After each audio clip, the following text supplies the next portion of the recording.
अस्सलाम वालेकुम दोस्तों, आज मैं आपके साथ मूली पराठा की टिप्स शेयर करूंगी ऐसी कि आपको बहुत ही पसंद आएगी। आपका पराठा भी बहुत क्रिस्पी बनेगा और मूली का पानी निकालने में भी आपको आसानी रहेगी। इसके लिए जब हमने मूली को कद्दूकस करना है तो ये आप देख लें, एक सुराखदार बर्तन हम एक परात में रखेंगे। इसके बाद ये हम मूली को क्रश करेंगे, यानी कि कद्दूकस करेंगे।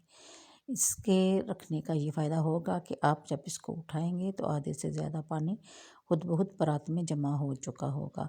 इसके बाद आप इसको थोड़ा थोड़ा दबाएं, निचोड़ें और बिल्कुल पानी निकल जाएगा। और ये जो पानी है इसको ज़ाया नहीं करना, आपने इसमें अजवाइन डालनी है और डाल के रख देना है। जब अजवाइन ने ये सारा पानी जज़ब कर लेना है तो फिर आपने इसमें काला नमक डाल देना है।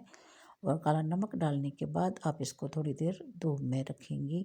जब खुशक हो जाए तो किसी जार में भर लें। आपके पास एक अला किस्म की फक्की तैयार हो गई है। तो आपने अब क्या करना है कि मूलियाँ जो हमने क्रश की हैं इनको हमने डालना है एक गरम बर्तन में। चूल्हे पे हम बर्तन रखेंगे, जब वो गर्म हो जाएगा इसमें ऑयल वगैरह कुछ नहीं डालना। जब इसमें से बन के पानी खुशक हो जाए, बहुत ज़्यादा नहीं पकाना, नहीं कुक नहीं करना, यानी कि सिर्फ पानी इसका खुश्क करना है। जब तमाम पानी खुश्क हो जाए तो इसमें आपने जो जो मसाले, नमक, मिर्च और हल्दी वगैरह और सब्ज़ धनिया, सब्ज़ मिर्च जो भी डालनी है वो डाल के आप मिक्स कर लें। और फिर ठंडा होने के बाद आप इनको पराठे की सूरत में, पराठा तो हर कोई घर में बनाते हैं, हर किसी को आता ही होगा, उसकी सूरत में आप इसमें डालती जाएं अपनी मर्ज़ी के मुताबिक और आप मज़ेदार पराठा तैयार कर सकती हैं। बिल्कुल भी टूटेगा नहीं और सबसे मज़े की बात कि बहुत क्रिस्पी और मज़े का होगा।